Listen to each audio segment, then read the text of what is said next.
বসিরহাটের হিঙ্গলগঞ্জের ভারত বাংলাদেশ সীমান্ত লাগোয়া গ্রামে দেখা গেল রহস্যময় ড্রোন। 13 নম্বর স্যান্ডেলের বিল গ্রামের আকাশে দেখা গেল ড্রোন। ঘুরে বেড়াতে যা দেখা যাচ্ছে, আতঙ্কে রয়েছেন গ্রামবাসীরা।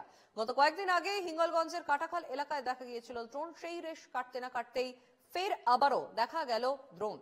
ঘটনাস্থলে যায় হিঙ্গলগঞ্জ থানার পুলিশ এবং হিঙ্গলগঞ্জের 74 নম্বর ব্যাটালিয়নের বিএসএফ জওয়ানরা। এই ড্রোন কোথা থেকে আসছে বা কি উদ্দেশ্যে রাতের আকাশে ড্রোন ওড়ানো হচ্ছে জানতে তদন্তে নেমেছে পুলিশ এবং সীমান্তরক্ষী বাহিনী। দেখলাম যে এখানে ড্রোন ঘুরছে, 4-5টা ঘুরছে। আর মানে এখানকার লোকাল লোক আমার দেখার পরে পুলিশ প্রশাসনের কাছে ফোন করি। তারা এসছে, এসে বিএসএফ এসছে, এসে এটাকে পর্যবেক্ষণ করছে।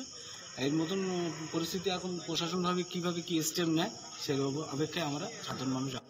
আকাশে ড্রোন উঠছে যে আশঙ্কা দেখতে পাচ্ছি, তার জন্য সাধারণ মানুষ কৌতূহল এবং মানুষের কৌতূহল আবার আবেগ বা উৎসাহ নিয়ে আসছে কী ব্যাপার এরকম আশঙ্কা একটা ড্রোন আকাশে উঠছে কেন। এই জন্য আমাদের প্রশাসনের ব্যবস্থা থেকে তারা তো এসেছে প্রশাসন এখানে প্রশাসনে আমার থানা স্টাফ এসছে এবং বর্ডার সিকিউরিটি ফোর্সের লোকজন আছে দেখছি।